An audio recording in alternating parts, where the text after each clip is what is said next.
احناف کا مطلب کیا ہے کہ قرآن کریم اور حدیث پاک ان کی مقدار تعداد بہت کم ہے۔ قرآن کریم کی آیات تقریباً 7,500 کم و بیش ہے، اور احادیث میں ایک قول 4,000 کا ہے، ایک 10,000 کا ہے، ایک ضعیف قول 50,000 کا بھی ہے۔ اگر ضعیف قول کو بھی لے لیں تو احادیث کی تعداد بنے گی 50,000، اور احادیث سے مراد ہے احادیث کا متن۔ ایک ہوتا ہے متن اور ایک ہوتی ہے سند۔ سند راویوں کے نام کو کہتے ہیں۔ وابی قال حدثنا احمد بن اشکاب قال حدثنا محمد بن فضیل عن عمارۃ بن القعقاع عن ابی زرع عن ابی ہریرہ، یہ سند ہے۔ قال قال رسول اللہ صلی اللہ علیہ وسلم کلمتان حبیبتان الی الرحمن خفیفتان علی اللسان ثقیلتان فی المیزان سبحان اللہ بحمدہ سبحان اللہ العظیم، یہ متن ہے۔ ایک ہے متن اور ایک ہے سند۔ یہ جو ہم 4,000 10,000 50,000 کہتے ہیں تو یہ احادیث کے متن بتا رہے ہیں۔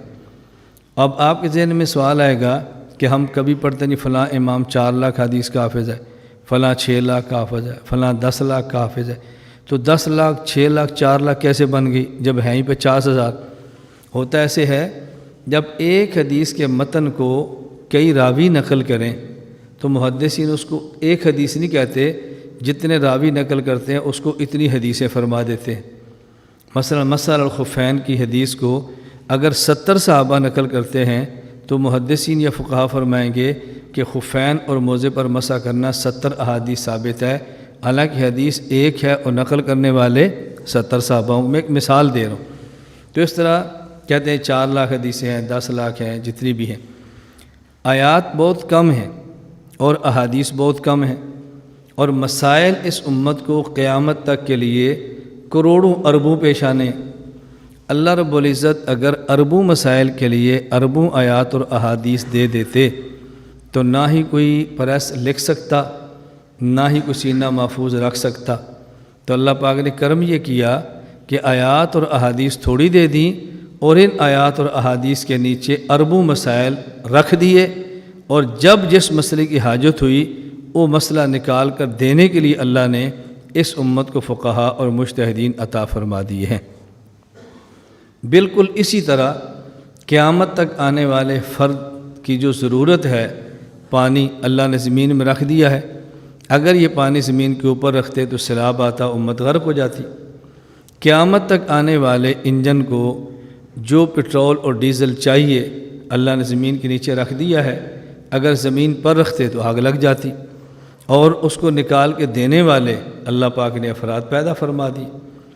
جتنا پانی موجود ہے اس پانی میں قیامت تک آنے والے افراد کی ضرورت کی بجلی رکھ دی ہے، اور نکالنے کے لیے انجینئر دے دیے۔ اگر بجلی قیامت تک آنے والی زمین کے اوپر آ جائے تو امت تباہ و برباد ہو جائے۔ بالکل اسی طرح قیامت تک آنے والے افراد کو جو مسائل چاہیے اللہ نے قرآن کریم اور حدیث کے نیچے رکھ دیے، اور اس امت کو نکال کر دینے والے اللہ نے مجتہدین اور فقہا عنایت فرما دی۔ اب فقہا اور مجتہدین تو بہت زیادہ تھے، لیکن 4 ان میں مجتہد اور فقیہ ایسے ہیں کہ جن کی فقہ کو اللہ نے اور اجتہاد کو مقبولیت عطا فرمائی ہے، اور امت کے اندر وہ پھیل گئے ہیں، امت نے قبول کر لیا ہے، اور امت ان سے باہر نہیں نکلی۔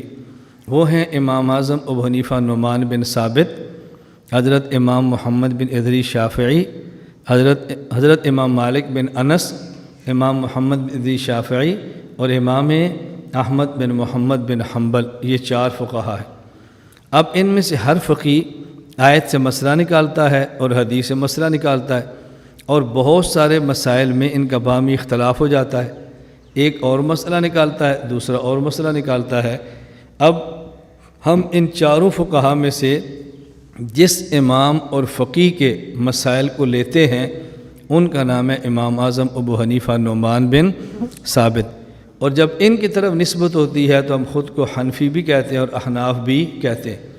اب حنفی کہنے کا معنی یہ نہیں ہے ہم سنی نہیں ہیں، حنفی کہنے کا معنی ہے کہ ہم مالکی شافعی اور حنبلی نہیں ہیں، اور اس کا معنی یہ نہیں ہے ہم مالکی شافعی اور حنبلی کو گمراہ سمجھتے ہیں، اس کا معنی ہم ان کو بھی حق پہ سمجھتے ہیں، لیکن اپنے امام کی رائے کو بہتر سمجھ کر ہم قبول کرتے ہیں۔ اس معنی میں ہم حنفی ہیں اور مالکی اور شافعی اور حنبلی نہیں ہیں۔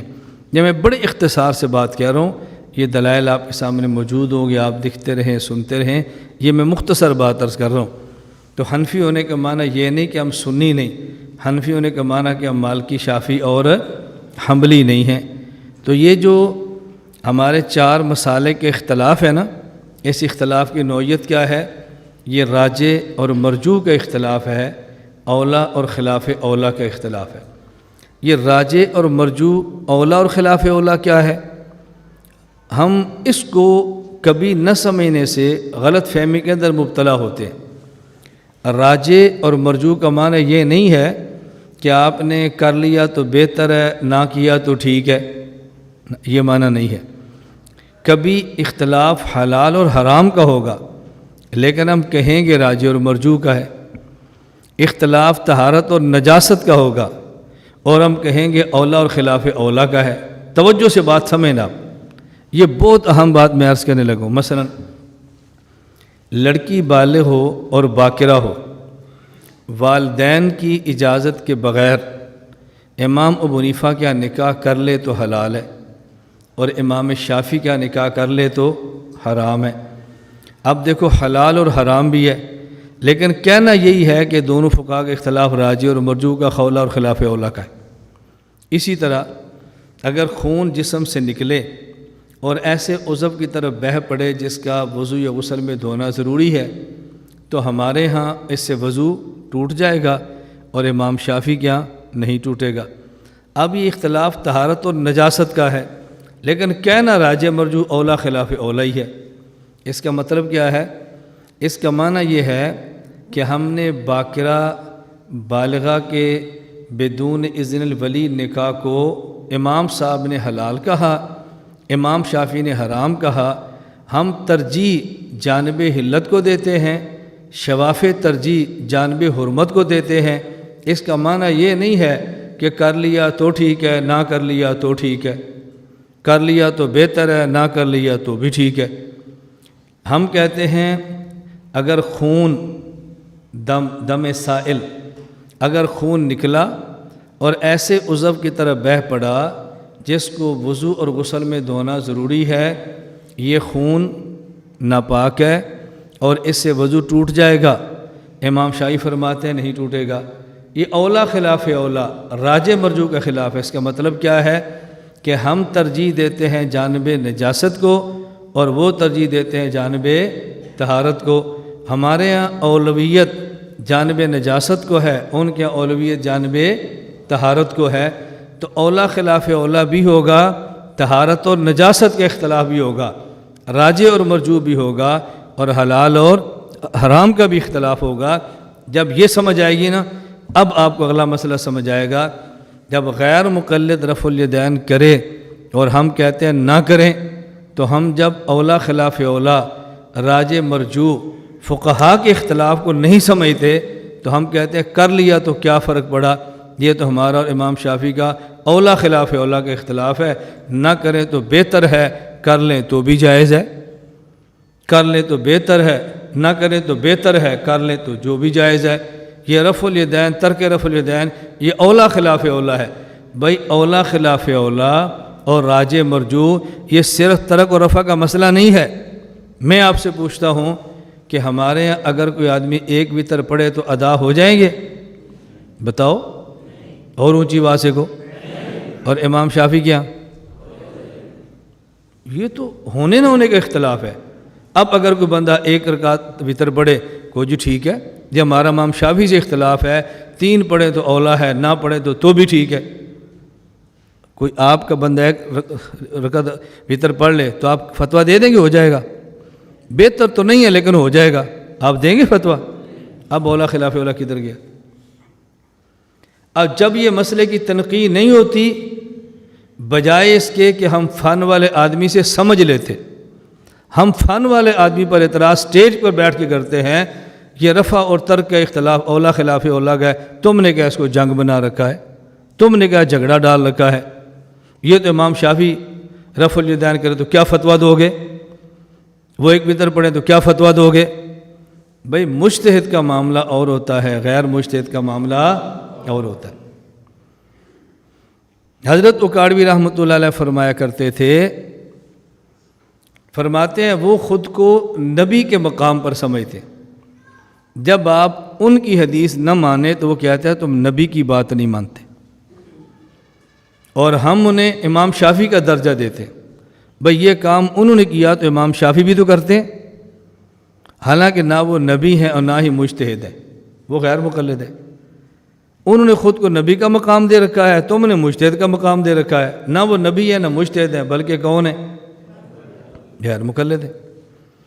اب یہ فن والے بندے کا مسئلہ تھا سمجھانا، ہم بجائے فن والے سے سمجھتے ہم نے اہل فن کی مخالفت شروع کر دی ہے، اور نجی کمرے میں نہیں اسٹیج پر، اور الزام کیا لگایا؟ تم جھگڑا کرتے ہو، اور بھئی ہم جھگڑا باطل سے کرتے ہیں، آپ تو ہم سے جھگڑے کر رہے ہو۔ ہم اہل باطل سے جھگڑا کریں تو جھگڑالو اور شرارتی ہیں، اور آپ اہل حق کی تردید اسٹیج پر کر دو تو ہم آپ کو معتدل مانیں گے۔ ہمارا پھر بھی اعتدال ہے کہ ہم پھر بھی خاموش ہیں، پھر بھی ادب سے نام لیتے ہیں، پھر بھی احترام کرتے ہیں۔ کیوں؟